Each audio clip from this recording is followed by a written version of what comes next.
Hello, I'm Simon Owens, and you're listening to The Business of Content, a podcast about how publishers create, distribute, and monetize their digital content. This week, I interviewed a guy named Ernie Smith. Why do I think Smith is so fascinating? Because over the past decade, he's created two successful media properties, each with the absolute opposite goal of the other. The first was a Tumblr account called ShortFormBlog. It amassed over 140,000 followers and was one of the hyperactive news aggregators that thrived in the aughts. Every single day, Smith logged in and plucked the most interesting quotes and stats from news stories and served them up in a tightly packaged news product. The blog was so successful that it was covered in the pages of both Newsweek and Time, back when these were still relevant publications. And then, just when ShortFormBlog was the height of its popularity, Smith abandoned it and launched a newsletter called Tedium. Unlike ShortFormBlog, Tedium would only be published twice a week, and instead of chasing headlines, it would tackle the most boring subjects imaginable and try to make them interesting. Several of its issues have gone incredibly viral, and the newsletter now has over 10,000 subscribers. Smith and I talked about why he made the switch and whether it's possible to run a profitable independent newsletter. Let's jump right into it. Hey, Ernie, thanks for joining us. Hey, how's it going? Going great. Well, the reason I brought you on is because I've found your career really interesting, particularly, the kind of the side gigs that you do. So kind of your day job, you're a journalist who works for like a trade publication, correct? Yeah, I basically, for my main job, it's a very, when I talk about it, I always tell people it's a very DC kind of gig. Because basically, I work for a marketing company, like an agency called Manifest, but I only have one client, and that one client is the American Society of Association Executives, or ASAE. And so basically, my beat is all associations all the time. So yeah, it's so it's kind of like it's like a content marketing type of gig. A little bit. I mean, like I would say that we do cover a lot of news, and we do try to put like a newsy spin on it. But that said, when it comes down to it, I mean, I think there's a lot of content marketing that goes with the gig. Mm-hmm. And then, so your background is in like kind of traditional journalism. Like I know that you worked for a number of newspapers, I think on the design side, right? The Washington Post, one out in kind of like Eastern Virginia, correct? Yeah, I actually worked for I worked for a lot of newspapers. Probably spent the longest time at the Washington Post Express. I was there for about 3.5 years. Also, I worked at a paper run by the Virginia Pilot called Link, and basically they shut that paper down, and I got laid off, and that kind of led to my long career as doing your moonlighting. My moonlighting. So that's why I'm, what I find really interesting, because and we'll kind of get into this, how you did two things that were almost the exact polar opposite of each other, and both were incredibly successful. So let's talk about the first thing, and that's the launch of what eventually became a really successful Tumblr blog called the ShortFormBlog, correct? Yeah. So you're working for this newspaper, you get laid off. What was kind of the idea leading into this blog? Basically, what I saw about this newspaper that I really liked was that it was basically a newspaper for millennials, if like you want to like give it like a very like sort of buzzwordy kind of spin. But when it comes down to it, the journalism was really interesting because it was all like done up with short blurbs, a lot of numbers, a lot of quotes.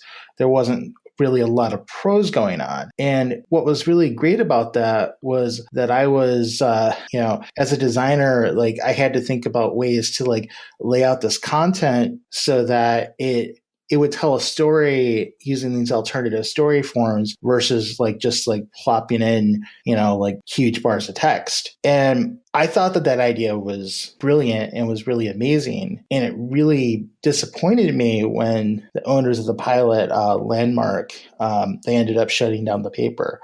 I mean, the timing of it was, it was literally the fall of 2008. So there was kind of a lot going on with the economy and such. So So you're probably pretty scared about this because you're seeing everybody lose their jobs, especially within newspapers.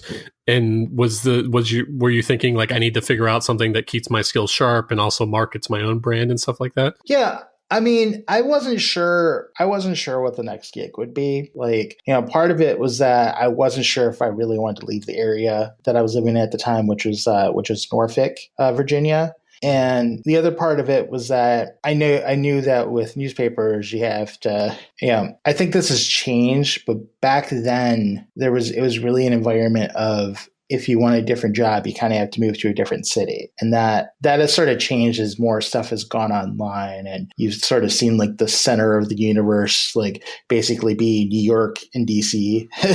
Mm-hmm.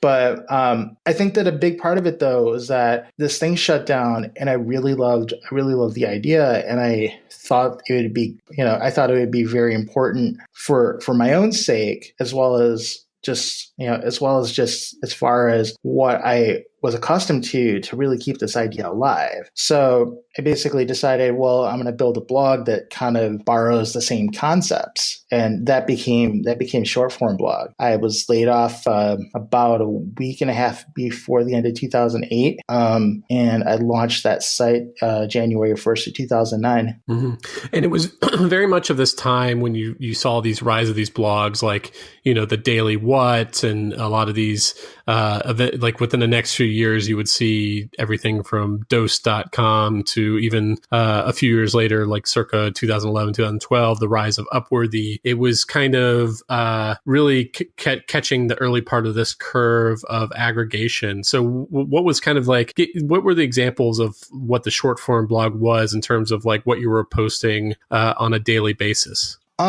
Generally, my approach was that I was trying to find things that people wouldn't necessarily think of as interesting aspects, because there's this tendency, I think, and it's probably worsened as more people have come to read news online, where they'll just, they'll see the headline and maybe read through the deck or like the first couple lines of the story and then stop. And I often find that the really interesting things, the really grabbing parts of the story are often buried, especially if it's a very long story, are often buried 2/3 of the way through, and they can be just like a spare quote or whatever. So the approach that I took was that I wanted to surface these random stats and these random quotes and these random little pieces of information and make them like sort of the star of the show, because ultimately there's only one of me, and I'm not going to be competing with the New York Times, the Washington Post, but I can take an approach where I can offer up sort of the most interesting parts of all these newspapers out there, and do it in less of a way where it's just me putting my voice and my spin on it. I mean, although there was plenty of that, and so like an example would be like, Hope Hicks announced she was leaving the Trump administration today. So let's say there was an article about that, and then halfway through the story, it has some stat that like Trump has lost 45 of his top senior staff in his first year versus Obama, who only lost 3, and Bush, who lost 5, and Clinton, who lost 4, or something like that. You would take those stats and then make that like the headline or kind of front and center of the piece, because that was something that was kind of buried in the article, but from a data reporting kind of perspective, you would have like put front and center within the blog. Yeah, and I think that's absolutely it. And I mean, it may even go a little bit deeper than that. Earlier today, I noticed that Matthew Iglesias of Vox, he posted this graphic of basically sort of the approval rating of the president, but among Germans. And what was really fascinating about this was that it like went through the George W. Bush years, then it went through the Obama years, and then it went through the first year and a half of Trump. And basically it showed Bush kind of starting at 50% and just kind of declining. Then it showed Obama never falling below 70%. And then it shows the first year of Trump 11%. And that would have been a great number for me, like to say 11%, or to like have like the peak number for Bush versus Obama versus Trump. Uh-huh. And that's interesting because you've taken some of those things now that I realize this, that you've taken some of that stuff and incorporated into your current project, which we'll talk about soon.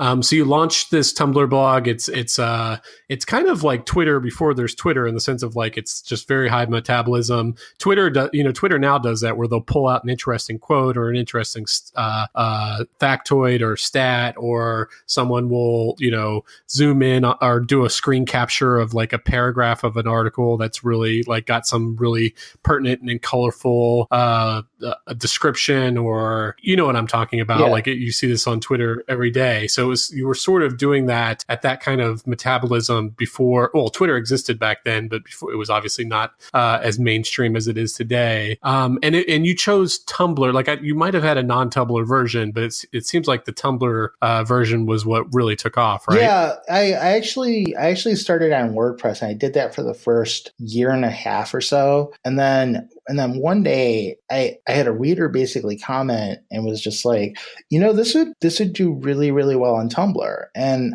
I wasn't, and how successful was it at that point, just on WordPress? I think on WordPress, like, I guess a good way to describe it is that WordPress, I would get plenty of traffic, but it was a lot of drive-by traffic. Basically, I would do well on the search engines because I was obviously writing about the hot stories of the day, but people weren't like staying and commenting, and it just sort of, it kind of stuck with me that like maybe that doesn't. Maybe that was a problem. So I think with Tumblr, I had a little bit of hype to like build the traffic back up, but the conversation part of the equation kind of showed itself right away. Like it really drove a lot of discussion among people on Tumblr, in part because I don't think that a lot of people were really focusing on news when I first started. Yeah. And Tumblr was the first kind of long form platform. Like back then, obviously Facebook, I think back then you couldn't even post more than like 200 something characters on Facebook as a status update before it turned into a note. Obviously Twitter was 140 characters and much smaller. So you were basically the first person to go from your own dedicated, not the first obviously, but like now later on it became common for people to start posting, or media companies to start posting natively to platforms to kind of get the benefits of that, of their kind of entrenched audiences. And that's kind of what you did, is you took something that was publish your own URL and just started basically publishing it to this platform, and then basically seeing the network effects of publishing to a platform, right? Yeah, and I honestly, at first, I thought that was really cool. I sort of saw like this was a really interesting thing, and there was a lot of value to this. I think that it was something where I could basically build upon this built-in audience versus the hard part, which is trying to create that audience on your own. And I think that at first I found that very appealing, but over time, I mean, I kind of soured on that part of it a little bit. I think that part of it was just that I felt that Tumblr, while they had this really great platform, was not really, it didn't seem like that they were really focused on trying to, aim for ensuring that their publishers were, having a little bit of sustainability. It just sort of felt like they like created this thing, but they didn't know what to do with it afterward. Mm-hmm. Well, one thing, so I was at US News World Report and I built up their Tumblr from scratch, and it was pretty successful. We got up to like 50,000 subscribers in like less than a year. And one thing I noticed is that like while stuff would do well on platform, it drove like almost no traffic or any attention off platform. Did you notice that as well? Like you're here, you're aggregating, you're linking to stuff. Was it really driving that much traffic? I would say there were times when it drove a lot of traffic. I think that it became very tough to do it sometimes, because it was kind of a situation where Tumblr sort of wasn't really designed for search engine optimization. And I kind of, and over time that proved to be a problem, because I was trying to write about topics that were related to the news of the day. And I couldn't really take advantage of the fact that I didn't, for example, just to offer one example, they didn't really offer an option on Tumblr to write like multiple headlines. Like, so you couldn't like do like a SEO version versus a social version. Exactly. And if you wanted to do, if you had more flexibility in terms of trying to do like SEO kind of things with a text type post, but Tumblr specifically appeared to design the platform to discourage those if you wanted to be successful on their dashboard. And that was kind of like a feature though. Like it was supposed to be a lightweight blogging platform, right? Like a super 10 times easier to use than WordPress. But that whenever you simplify, you also take away some of the nuance and kind of the more arcane tools that a more experienced like web developer might or WordPress user might take advantage of. Right? Yeah, it was really catch-22. It was sort of like I could do well on the dashboard with the stuff that I was putting together. And one thing I should add is that working with the Tumblr platform, the site like kind of blew up exponentially.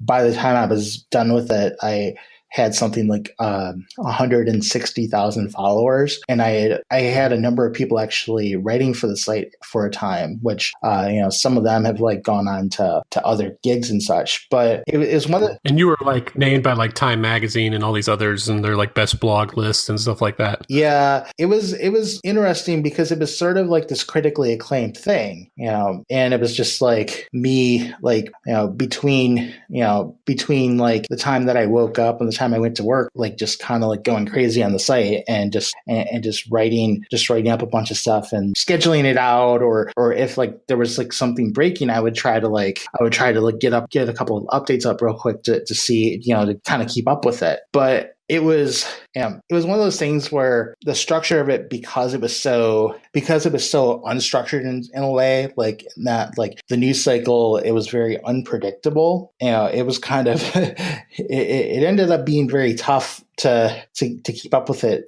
at times. And you didn't really have a way of like monetizing or anything like that, right? Yeah, I think that was part of the reason I had really soured on the Tumblr platform as well, because like I felt like I was putting all this work in, and I had built like this thing that the Tumblr community had really attached to, but it was all for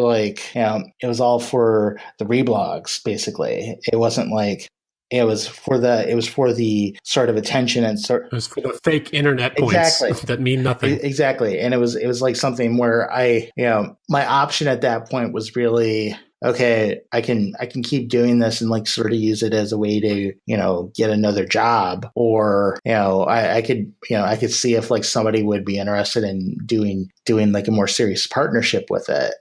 It just, at some point, it just felt like it was becoming more work than it was really worth. Mm-hmm. So other than that though, so you ended up doing something that was after that was just completely 100% in the opposite direction. Like if this was super fast metabolism, the thing you went on to do was super slow metabolism. What was that thing? Like what was the kind of turning point?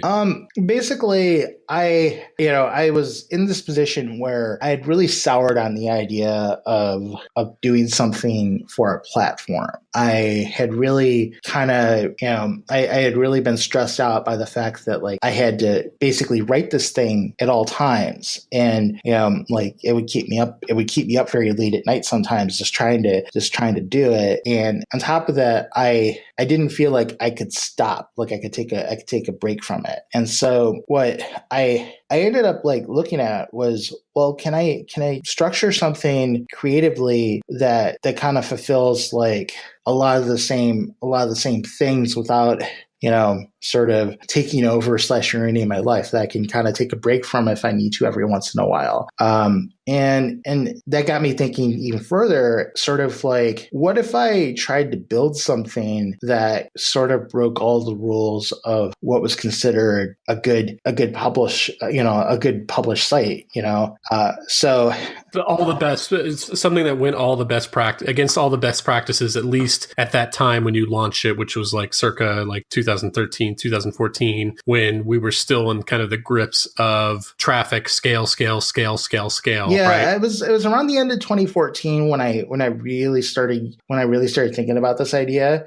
And sort of the starting point that I had for it, it didn't end up this way, but the starting point I had was that I was going to build this this site that I was going to build a newsletter, but I was going to like create something where I would send the most absolutely boring section of prose into your email like every day and just like send it over as a sleep aid. Like that was kind of the weird idea that I started with.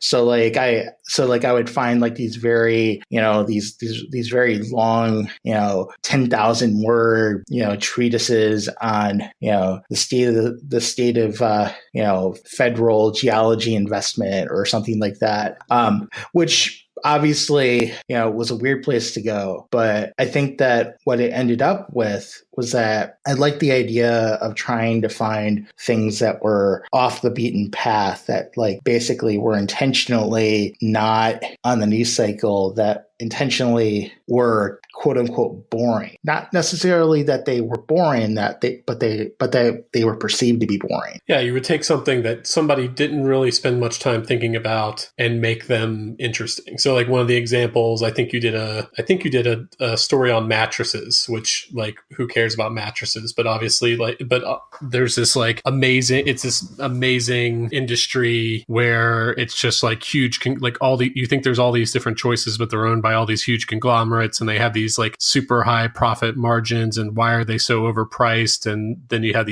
all these upstarts and stuff like that. And you try to like take that kind of mundane thing and flip it on its head and explain why it's interesting, even though it's not tied to the news cycle or anything. Yeah. And that's really crazy.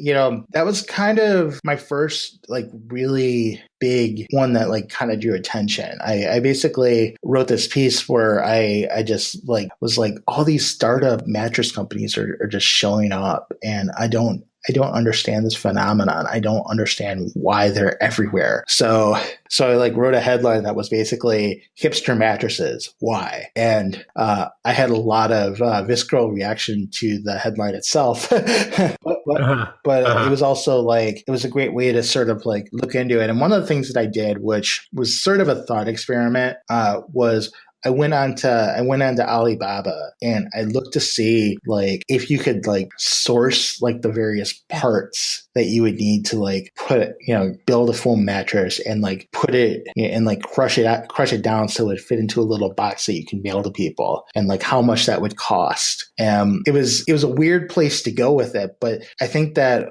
with the newsletter, which is called Tedium, by the way, it was really something where I wanted to start from a weird place and like, answer whatever questions I had about this unusual issue. Yeah, the way that I think of it is almost like a handcrafted custom Wikipedia in some ways, like in the sense of like you take these subjects and you use tools like, I'm assuming you're using like LexisNexis and stuff like that, because you dive deep into their history and find old, periodicals and stuff. Like one of your kind of tropes that you do is you always trace the like invention of something, some everyday thing that we take for granted now. And so you go back and find old advertisements from like the early 20th century of this like thing appearing for the first time, and like mentions of it, like some quote from the inventor that was in some long dead magazine from like 1963, different stuff like that. Yeah, and that kind of thing has been very I think that kind of thing is very much my bread and butter. A good example that I kind of always turn to, because it was just sort of such a weird finding. Basically, the cheese curl, or the Cheeto, as as Frito-Lay might call it. It came to life because a farm, like an agricultural industrial equipment firm, came up with this machine that basically removed all the kernels from corn for feed for like cows and stuff like that. But when they were cleaning the machine, they sort of realized, hey, just because of the way that we're cleaning the machine, like for some reason it's adding this, we're adding water to it, and it's causing the corn to basically puff out like popcorn. Except it's like doing so through a tube, and it's like creating this like weirdly shaped like tubular thing. Let's add some cheese to it and serve it to humans. Yeah, I remember reading that one, and I mean, yeah. So taking something as mundane as the cheese curl and saying, actually, there's this really interesting genesis of it, this really interesting origin story, and not only here's how it was invented, but here's how it struggled to gain traction, and then eventually became, this thing that we now all take for granted and eat all the time. Exactly, and it just really fascinates me how many things are really like that. I think that sometimes the stories behind like things that we use every day are really low key, are really low key, like fascinating, interesting stories. Like, a good example of this is if you look to screwdrivers. I mean, obviously with a screwdriver, the standard heads are either flathead or Phillips. It's arguable though that the screw head that is mostly used in Canada, the Robertson screw, which is basically this squarish like screw head, is a better, more effective screw than the Phillips head. But there was like some sort of licensing debate that the guy who came up with the Robertson screw head, last name obviously was Robertson, had with I believe it was General Motors. I could be wrong about that. And as a result, they ended up going with a different screw company. And because of this debate because of this like sort of like debate over money, we ended up like not using the better screwdriver. Yeah, like and a lot of your newsletters kind of touch on that, like why this like tiny little thing that might have seemed inconsequential like changed the course of human history, and why we adopted some piece of technology. Like I think you had a newsletter out today about the PDF format, and how it really was because the IRS adopted it, because the reason that we all use, or at least partially the reason we all use the PDF format today, is because they widely adopted it and made it almost like a universally used and recognized format. And then one thing that I find interesting is that you were also slightly ahead of the curve, like not only like kind of foreseeing the end of the hyper aggregation site and this obsession with kind of cheapened page views by curation, but also kind of the rise of newsletters. And I kind of did a piece a few years ago in which I interviewed you about how newsletters are email newsletters are the new zines, these kind of like custom built, these kind of very intimate kind of medium that people were, even though it was a medium that was, newsletters were big back in the 1990s, they were having this kind of resurgence. I think it also speaks to, one thing any newsletter person will tell you is the amount of loyalty on newsletters is better than any other kind of platform. So I'm guessing that's also why you chose that over Tumbler, which I'm guessing the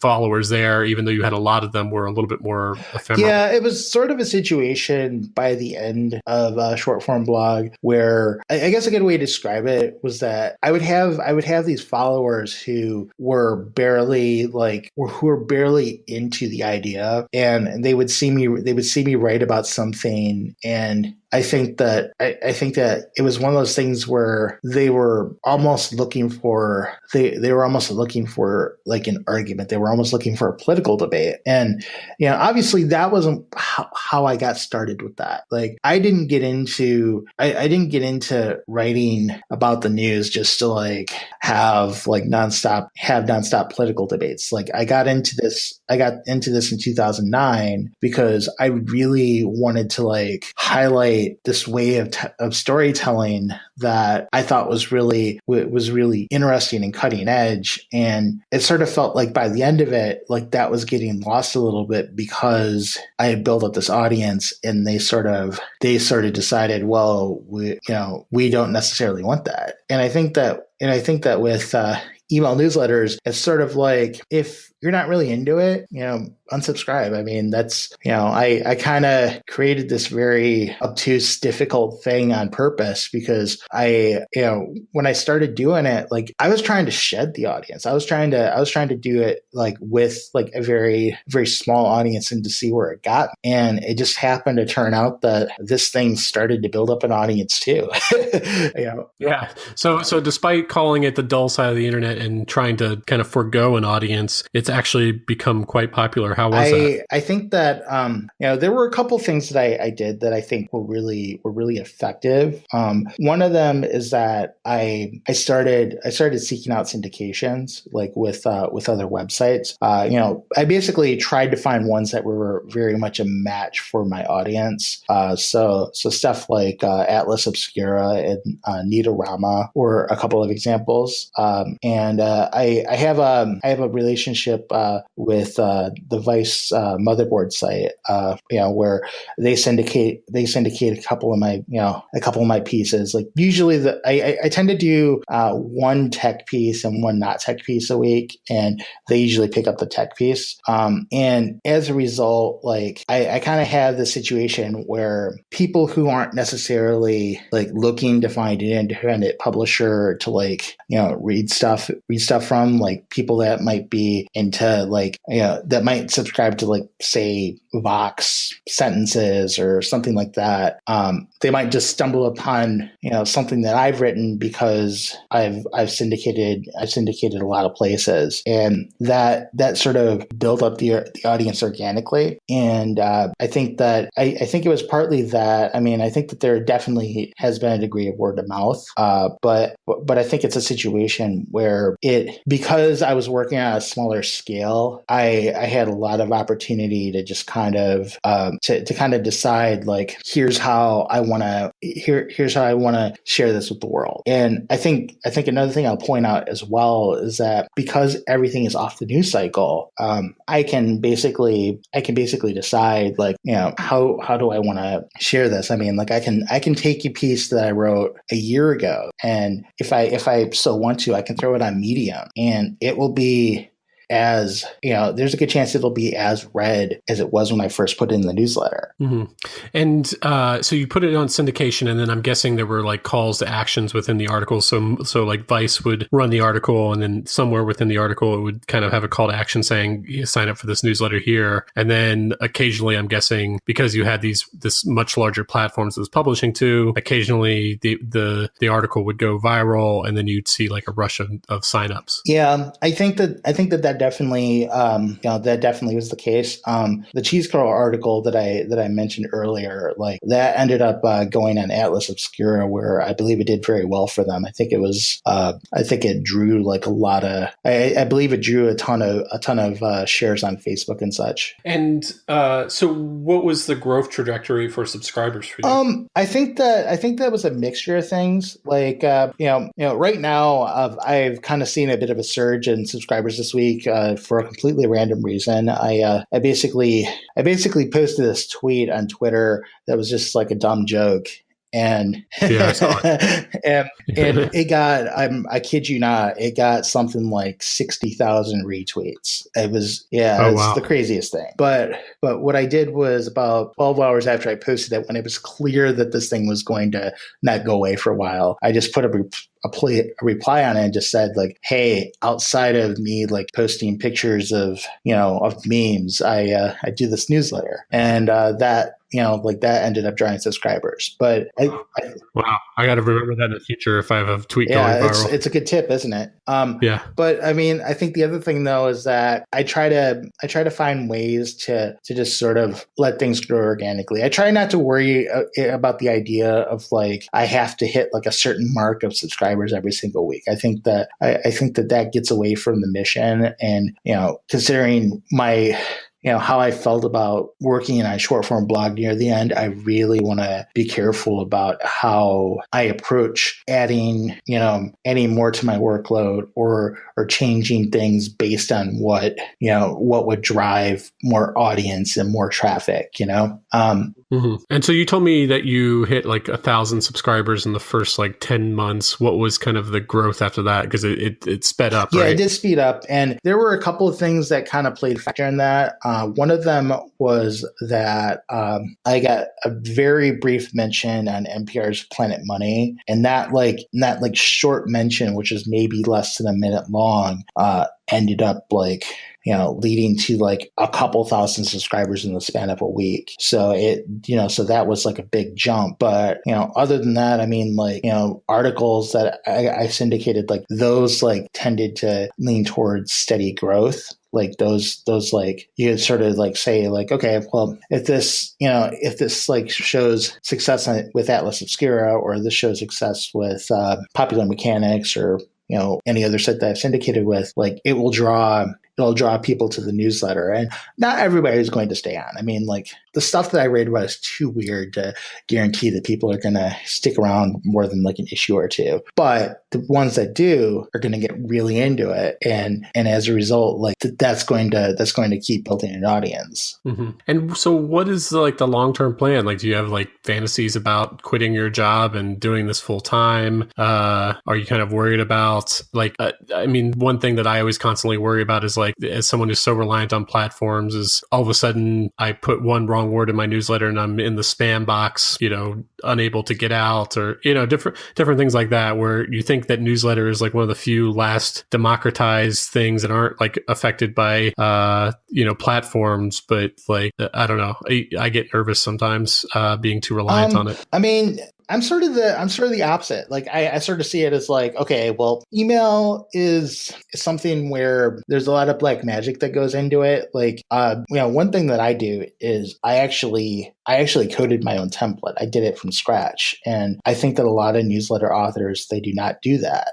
But while that took me a while, and while that had like its ebbs and flows, and I had to go back and like rebuild it once or twice to keep in mind, like, okay, like, I do have readers that happen to use Outlook 2003, which, is just, you have to keep things in mind when you're like building emails out that I think that a lot of other platforms just take advantage of. But on the other hand, the thing that's really great about it is that the people that are a part of Tedium, that are like actual subscribers to Tedium, they, like those are, that's an audience I can take with me. If I decide tomorrow that I'm sick of Tedium and I want to do something completely different, I can keep that audience and I can just say like, hey, you're not going to get Tedium anymore, but I'm going to send you something else. Like that I think is power. And that I think is something that I didn't really feel like I had when I was so reliant on a platform for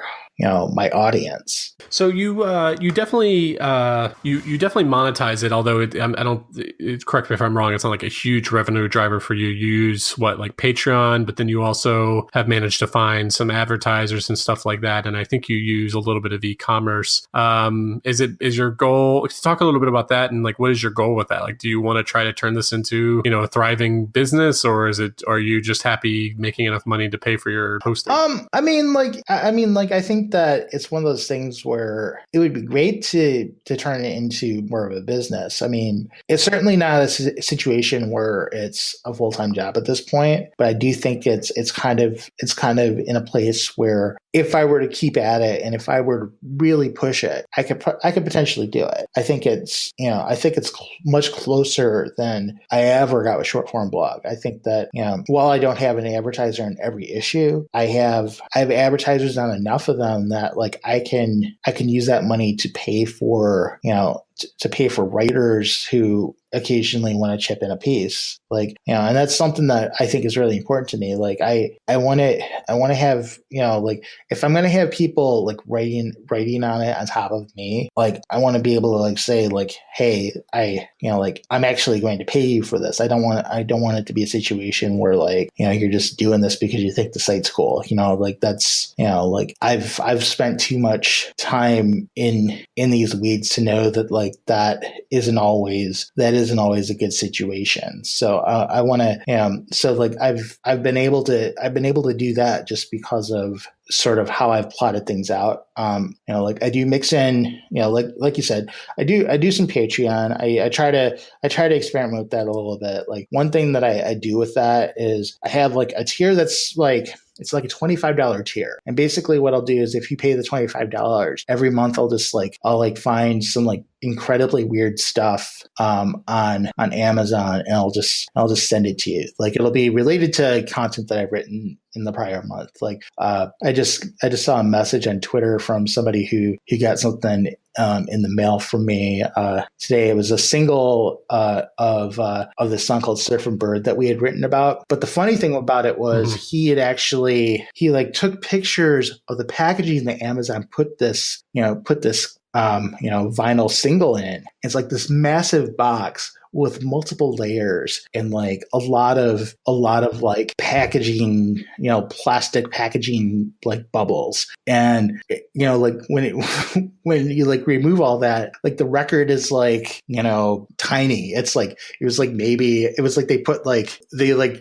like they surrounded this record by Fort Knox. And yeah, it's amazing how much waste Amazon creates by creating basically a box and packaging around every little item, no matter how tiny. But anyway, I feel like we could spend an entire episode talking about newsletter monetization, but we're unfortunately out of time. Well, thanks for joining me. Where's the best place that people can find you? You can find Tedium at tedium.co. If you want to follow me on Twitter, I'm over at ShortForm Ernie. That's ShortForm Ernie. Mm-hmm. Yep. On Twitter. Okay, great. Well, Ernie, thanks you so much for joining us. Yeah, absolutely. Great. Okay, that's all I have for you today. Be sure to subscribe to the Business of Content on iTunes or wherever you get your podcast. See you next week.